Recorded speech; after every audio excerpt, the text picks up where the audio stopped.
नमस्कार दोस्तों, मैं अमरीश कुमार। इस बार संविधान को लेकर के एक सीरीज लेके आया हूँ और उसका कारण सिर्फ इतना सा है। एक भारतीय होने के नाते, हिंदुस्तानी होने के नाते, इंडियन होने के नाते हमें उस पुस्तक की जानकारी होनी चाहिए जिसे महान संविधान निर्माताओं ने रचा था, जिनमें प्रमुख रूप से रहे डॉक्टर राजेंद्र प्रसाद, जवाहरलाल नेहरू, सरदार वल्लभ भाई पटेल, बी.एन. राव जैसे महानतम रहे हैं। उन्हीं में से एक सदस्य थे बी.आर. अम्बेडकर, और भी बहुत सारे सदस्य थे, लगभग 250-300 से ऊपर। भारतीय संविधान के रूप में जो ग्रंथ हमको मिला है या पुस्तक मिली है हमको, जो शासन व्यवस्था की मिली है, आज वो हमारे राष्ट्र का गौरव है। भले ही उसमें भारत शासन अधिनियम 1909, 1919 या 1935 का बहुत बड़ा हिस्सा हो, या फिर बहुत सारे चीजों को हमने आयरलैंड, यूरोप यानी यूके, ऑस्ट्रेलिया, फ्रांस, जर्मनी, यहाँ तक कि तत्कालीन स्थितियों में अल्प विकसित या अर्ध विकसित या जो भी आप कहिए, दक्षिण अफ्रीका जैसे देशों से भी हमने लिया। लेकिन वर्तमान में वो हमारे राष्ट्र का गौरव है और इसलिए हमको अपने संविधान की जानकारी होनी चाहिए। साथ ही हमको ये भी जानकारी होनी चाहिए कि इसमें कितनी समितियां थी, उन समितियों के प्रमुख कौन थे, कितने अनुच्छेद हैं, कितने भाग हैं, कितनी अनुसूचियां हैं, किसमें क्या है, बहुत सारा ये है। क्योंकि बचपन से ही मेरी रुचि भारतीय शासन व्यवस्था में रही है, तो मैं एक एक पॉइंट को लेकर के चलता हूँ। आज के जो टॉपिक में मैंने उठाया है वो उठाया है भारतीय संविधान की जो भाग हैं, 22 भाग हैं, उनको लेकर के मैं शुरू करूंगा। यूं तो 22 भाग आप में से बहुत लोगों को याद भी होंगे, लेकिन मैं एक बहुत ही सिंपल सी ट्रिक लेके आया हूँ जो कि आप सोच सकते हैं कि ये एक कहानी के माध्यम से है कि कैसे 22 भाग हम याद कर सकते हैं। तो चलिए मैं आपको लेकर के चलता हूँ, जो मैंने स्लाइड बनाई है और उसको एक कहानी से मैं लेकर चलता हूँ। तो ये है पार्ट्स ऑफ इंडियन कॉन्स्टिट्यूशन, यानी कि भारतीय संविधान के 22 भाग। देखिए, भाग 1, 2, 3, 4, 5, 6 ऐसे करके सारी चीजें हैं, लेकिन इनको हम याद कैसे रखें? जब भी हम कोई शासन व्यवस्था या कोई भी कार्यक्रम शुरू करते हैं तो उसका एक सिस्टम होता है। उस सिस्टम के अनुरूप ही हम काम करते हैं। मतलब एक प्रारूप या एक हम स्केलेटन या एक हम ड्राफ्ट बनाते हैं सबसे पहले कि हमें कैसे करना है। अब हम बात करते हैं संघ और उसके प्रदेश। चलिए, संघ और उसके प्रदेश हमने बना लिए भाग एक। अब इन संघ और प्रदेश में रहेगा कौन? तो सर, इसमें रहेंगे इसके नागरिक। ठीक है भाई, नागरिक है। दूसरे भाग में हमने नागरिकों को ले लिया, यानी नागरिकता हो गई। अब नागरिक रहेगा तो क्यों, किस हैसियत से रहेगा? तो हमने उसको कुछ मूलभूत अधिकार दिए कि भाई आपको हम ये अधिकार देते हैं, आपको कोई परेशानी नहीं होगी। अब नागरिक कहता है सर आपने अधिकार तो हमें दे दिए, लेकिन ये लागू कैसे करवाएंगे? ओ, तो फिर क्या करते हैं कि राज्य को आदेश देते हैं कि भाई तुम्हारे ये नीति निर्देशक तत्व है कि तुम नागरिकों को उनके अधिकार का संरक्षण करो। राज्य ने कहा देखिए सर, कर तो हम देंगे, लेकिन सवाल ये है कि हम तो दे रहे हैं, बदले में नागरिक हमको क्या दे रहा है? तो ये बात सोचते सोचते थोड़ा समय लग गया था, वो मैं आगे आपको अमेंडमेंट में बताऊंगा। तो संघ संविधान सभा ने कहा ठीक है, हम नागरिकों से बोलते हैं भैया आपके कुछ मूल कर्तव्य भी हैं। ठीक है भाई, मूल कर्तव्य होगा। इसके बाद बात ये चली, ये तो सारा सिस्टम हो गया कि हमारे पहले भाग में देश है, प्रदेश है, दूसरे में नागरिकता हो गई, तीसरे में उसके मूल अधिकार हो गए, चौथे में नीति निर्देशक तत्व हो गए, चौथे ए में मूल कर्तव्य हो गए। लेकिन सवाल ये है कि इसके बाद शासन व्यवस्था में क्या व्यवस्था है, मतलब सबसे टॉप में कौन रहेगा? और टॉप में तो राष्ट्र ही रहेगा, यानी संघ रहेगा। ठीक है साहब, तो 5 नंबर पे संघ हो गया। अब 5 नंबर पे संघ हो गया तो फिर सीधी सी बात है, संघ के बाद फिर राज्य का नंबर आएगा, तो 6वें नंबर पे राज्य आ गया। 7वें नंबर पे भी उस समय कुछ तत्कालीन परिस्थितियों में कुछ रहा होगा, लेकिन उसको संविधान को निरसित, मतलब 7वां जो था उसको नल एंड वॉइड कर दिया गया अधिनियम 1956 के द्वारा। ठीक है भाई, संघ हो गया, राज्य हो गया। अब अचानक से याद आया कि कुछ ऐसे राज्य भी हैं जो दूर दूर हैं, जैसे अंडमान निकोबार है, लक्षद्वीप है, इस तरह के, जिनमें ये डर है कि देखिए, जब राज्य सरकार के पास बहुत ताकत होती है, अगर उसको केंद्रित ना किया जाए तो कई बार फेडरल गवर्नमेंट या राष्ट्र से अलग होने की बात भी करते हैं। तो ऐसे राज्य जो दूर दराज में है, उनको क्या बोला कि उनको राज्य का दर्जा न दे करके केंद्र शासन, मतलब वो केंद्र के अधीन रहेंगे। तो 8वें नंबर पे भाई बोला कि भाई उनको भी पकड़ लो भाई, वो दूर दूर दूर है, पता चले कि वो निकल गए। अब ठीक है साहब, ये हो गया। अभी यहाँ तक बात हुई थी पूरे राष्ट्र की हो गई, छोटे छोटे राज्यों की भी हो गई, राज्य की भी हो गई। अब सवाल ये आया कि ये बताइए कि जो जनता से सीधा जिसका कोऑर्डिनेशन होगा वो क्या है? मतलब जैसे मैं एक शहर में रह रहा हूँ या मैं गांव में रह रहा हूँ, तो सबसे पहली इकाई क्या होगी जिससे मैं कांटेक्ट करूं अपने अधिकारों के लिए, अपने काम के लिए? तो 9 नंबर में फिर उन्होंने बोला एक काम करते हैं, इसमें पंचायत रखते हैं, पंचायत और नगर पालिका, मतलब ग्रामीण स्तर पर पंचायत हो गई, नगर स्तर पर नगर पालिका हो गई। अच्छा, अब तक संविधान निर्माताओं को क्लियरिटी थी कि हमने संघ की भी बात कर ली, राज्य की भी बात कर ली, और केंद्र शासित राज्यों की भी बात कर ली भाग 8 में। लेकिन अभी भी इनको ये डाउट था, या आउट बाद में आया, कि इस देश में कुछ ऐसे स्थान भी हैं जहां पर अनुसूचित जाति और अनुसूचित जाति के लोग निवास करते हैं, और जो अपने में किसी की दखलंदाजी स्वीकार नहीं करते, जैसे नागालैंड है, बहुत सारे। तो उन्होंने कहा कि भाग 10 में, 10, 10, मतलब संघ के नीचे सीधा 10, 10 में हम बात करते हैं अनुसूचित जनजाति क्षेत्र, अनुसूचित जाति और जनजाति क्षेत्र, जिससे उनकी सभ्यता इत्यादि का संरक्षण। बात बिल्कुल ठीक चल रही थी, लेकिन एक डाउट फिर से यहाँ पर आया कि भाई हम तो ये सब बना दे रहे हैं, लेकिन अगर कभी भविष्य में राज्य, यानी राज्य और संघ के बीच में संबंधों में गड़बड़ी हुई, तो संघ से की जाने वाली सुविधाएं राज्य वहां तक नहीं पहुंचने देगा, और राज्य जो अपनी स्कीम निकालेगा उसमें संघ अड़ंगा डालेगा। तो इनसे बचने के लिए संघ और राज्य के बीच में एक रिलेशनशिप बिल्डिंग, जो कि हमने भाग 11 में रखी। 11 मतलब एक और एक, यानी कि संघ को भी एक स्थान, दोनों को पैरेलल रख दिया 11 नंबर पे। 11 इसीलिए रखा कि भैया आप दोनों साथ साथ चलो, क्योंकि अभी तक संघ हो गया, उसकी नागरिकता हो गई, मूल अधिकार हो गए, नीति निर्देशक तत्व हो गए, संघ हो गया, राज्य हो गया, 7वां संविधान भाग को हटा दिया गया, 8वें में संघ के केंद्र शासित हो गए, 9 नंबर पे हमने पंचायतें दे दी, 10 नंबर पे हमको एकदम से याद आया संविधान निर्माताओं को कि भैया यहाँ पर तो अनुसूचित जाति जनजाति के क्षेत्र भी हैं। तो 11 नंबर पर उन्होंने संघ और राज्य की रिलेशनशिप की बात करी। अब आता है 12 नंबर, संघ और राज्य के बीच में जो, देखिए कोई भी रिश्ता हो उसमें कहीं ना कहीं पैसे, यानी कि धनराशि, वित्त का लेन देन तो होता ही है। तो 12 नंबर पर वित्त, संपत्ति, संविदाएं और जो छोटे मोटे वाद विवाद है, तो कि ये होंगे टैक्स के मामले में, ये होना ही होना है।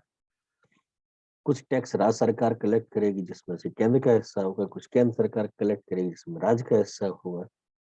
और 12 में इसलिए रखा है क्योंकि देखिए, पौ 12, जो पैसे की जहां बात होती है वहां पौ 12 होती है। अब 13 नंबर पे, 13 नंबर पे जैसे ही आए हैं, तो 13 में क्या है कि ना कुछ तेरा ना कुछ मेरा, मतलब व्यापार, भारत के राज्य क्षेत्रों के भीतर व्यापार, वाणिज्य और समागम, यानी कि कैसे कैसे हम व्यापार चल सकते, ये राज्य के अधीन भी है और जो विदेशी लोग भारत में आकर के व्यापार करना चाहते हैं, उनके लिए भी इसमें नियम बनाए गए हैं।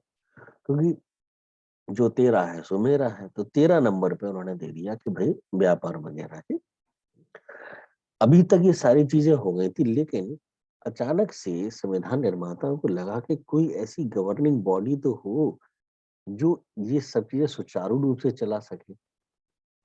तो 14 नंबर में इनको ध्यान आया कि एक काम करते हैं, कुछ सेवाओं का सृजन करते हैं जो राज्य के अधीन हो और केंद्र के अधीन हो। राज्य लोक सेवा आयोग, केंद्रीय संघ लोक सेवा आयोग, जैसे, क्योंकि कहीं ना कहीं हर व्यवस्था के लिए या तो कंट्रोल राज्य के हाथ में हो या केंद्र के हाथ में हो, तो उसके लिए गवर्नमेंट के कुछ विश्वसनीय अधिकार प्राप्त अधिकारी भी चाहिए।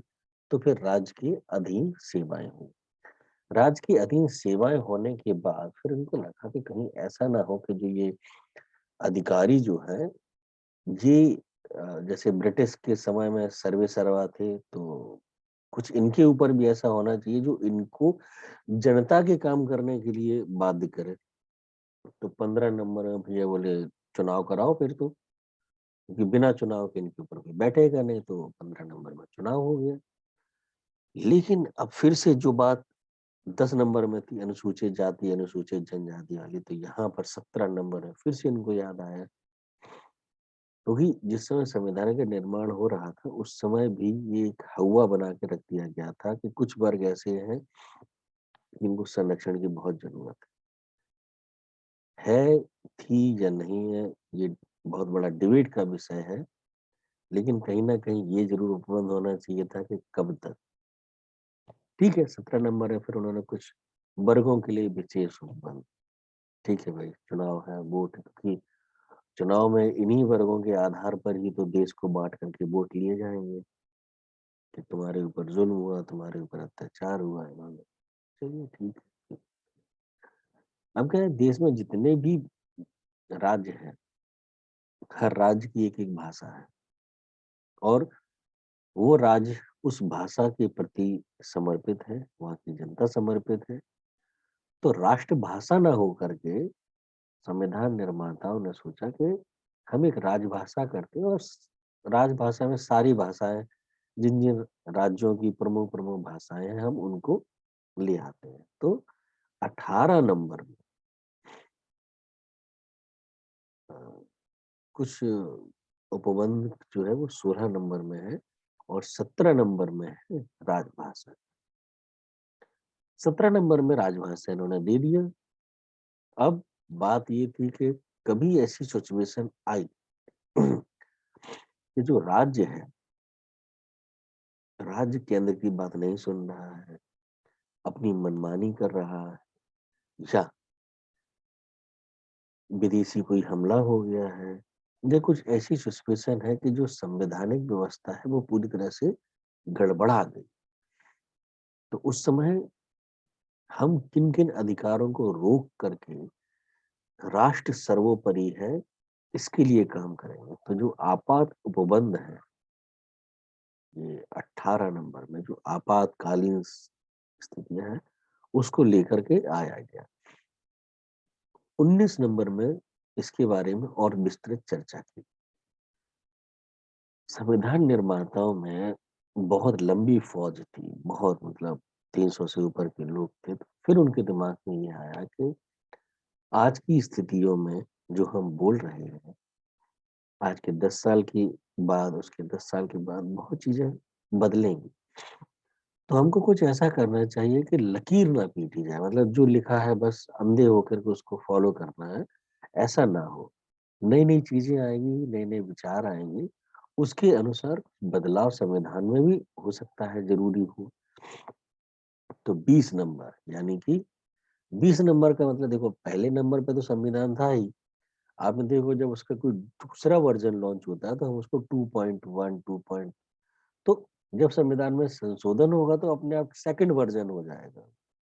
तो इसीलिए इसको 20वें नंबर पे रखा गया कि ये वर्जन चेंज हो गया। अब ये तो संविधान चेंज हो गया। कभी कभी क्या होता है कि जैसे देश में कुछ ऐसी स्थिति आती है जो सडनली आई और थोड़े समय के लिए होती है, यानी कि अस्थायी, संक्रमणकालीन और विशेष उपमा। ये 21। लोग कहते हैं ना 20-21 का फर्क है, तो 20 ये है और 21 ये है, मतलब थोड़े से समय में आगे पीछे आपने कर करा के।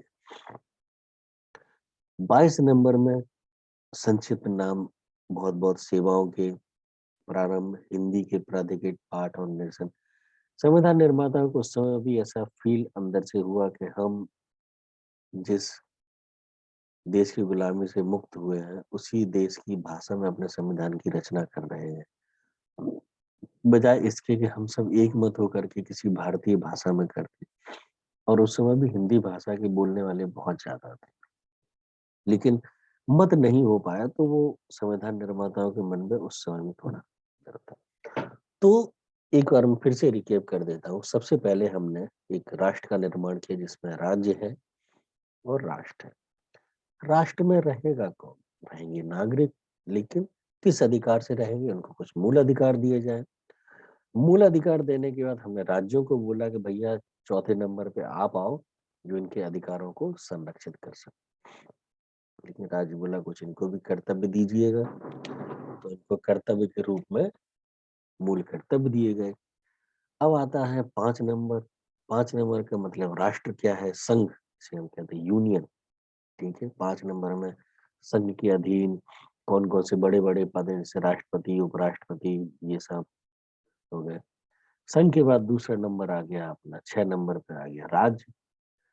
राज्य के अधीन भी जैसे संघ में होते हैं राष्ट्रपति, तो राज्य में गवर्नर हो गया, राज्यपाल। वहाँ मुख्य न्यायाधीश सुप्रीम कोर्ट के हैं, तो यहाँ पर हाई कोर्ट के हैं। वहाँ मुख्यमंत्री प्रधानमंत्री हैं, तो यहाँ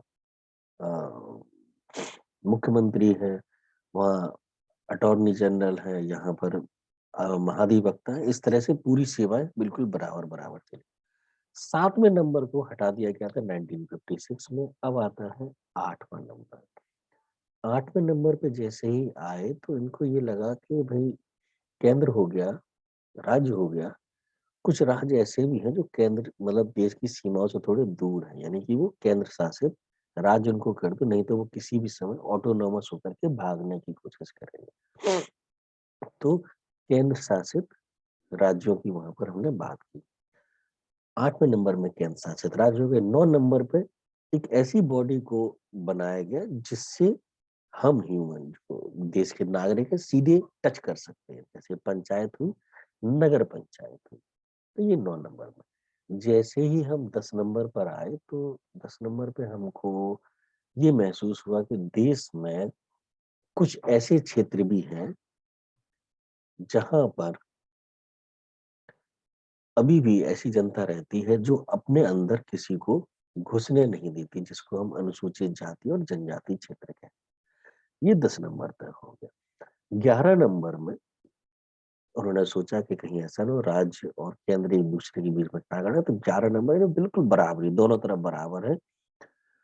केंद्र और राज्य के बीच में संबंध हो गए। जब संबंध होते हैं तो सबसे पहले बात होती है पैसे की। पैसे की बात भी बहुत समय तक नहीं चलती है अगर कुछ रिकरिंग बिजनेस ना चलता हो, यानी व्यापार है, वाणिज्य है, ये सब चलता रहता है। इसके बाद नंबर आता है 14 का। देखिए यहाँ पर पैसे की लेन देन। 12 नंबर पे वित्त संपत्ति समुदाय और 13 नंबर पे आ गया भीतर व्यापार, वाणिज्य और समागम।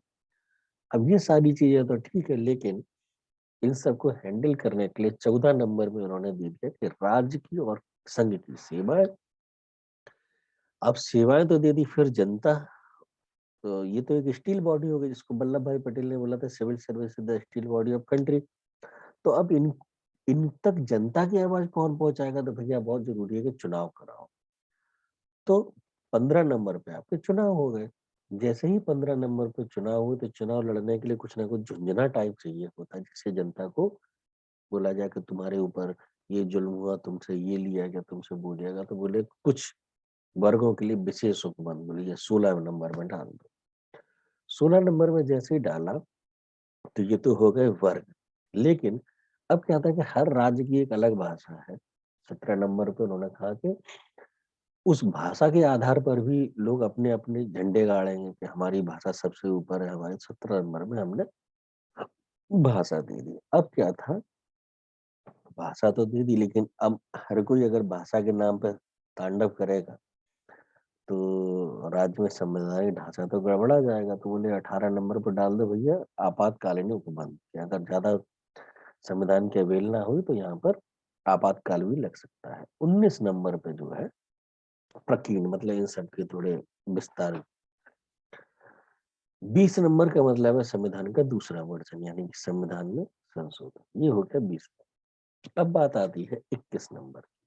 20 और 21 का छोटा-सा फ़र्क, मतलब कुछ अस्थायी संक्रमणकालीन समस्याओं के लिए एक विशेष उपबंध दे दिया उन्होंने 20 और 21। संविधान निर्माताओं को थोड़ा-सा ये भी डर था कि भई हमने भाषा अपने संविधान की भाषा विदेशी भाषा रखी है। तो संक्षिप्त नाम, प्रारंभ, हिंदी में प्राधिकृत पाठ और निरसन इन सबको उन्होंने 22 नंबर में रख कर के चैप्टर को क्लोज किया। तो हमारे संविधान को बनने में 2 साल 11 महीने 18 दिन लगे हैं, अच्छी बात है। अगले में मैं आपको संविधान से जुड़ी हुई कुछ और बातों को बताऊँगा, जिससे आपको मज़ा भी आएगा और याद करने में बहुत आसानी रहेगी। संविधान तो हर भारतीय नागरिक को याद होना चाहिए, क्योंकि ये हमारे राष्ट्र का गौरव है। धन्यवाद।